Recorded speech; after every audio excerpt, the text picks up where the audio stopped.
On this episode of Dual Sport Adventures, we're going to be looking at a track through Douglas Creek in Douglas County, Central Washington. I started at the north entrance, which is 8 miles down H Road southwest off US Highway 2 between the towns of Waterville and Farmer. After 7 miles of straight dirt road, you come to 1 mile of a slightly inclined curved road that leads down to the trailhead. The north end of the track is the easy side and gets hard towards the south side. There are 2 camp areas on the west side of the track, which is fairly flat to the first 2 water crossings that can get over 2 feet deep in the spring, then dips into a slight incline to the third. The 4th water crossing is where you could run into a little bit of trouble. From the north side it is covered by trees and steepens to a 30-degree plus rocket incline that you can find yourself sliding down into the creek. You will want to cross the creek on the east side due to a few large rocks on the west side that can stop you dead in your tracks. After that adventure, you start to climb up towards the south exit. Right after you come to the bump in the track, there's an intersection, east down to the steep inclines, or west to the second intersection.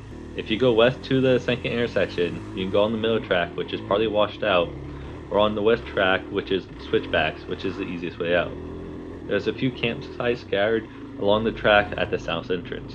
In all, it's one of the most entertaining tracks I've been on in Douglas County. The glaring bad side is a long trek from the city and how short it is. For learning how to ride off-road, it was a blast and pushed me out of my comfort zone. Also made me hit obstacles head-on and with commitment. Doing it in a rainstorm will add some difficulty, especially if you take a right at the first water crossing from the north side and head up on the BLM land and try some hill climbing tracks up there.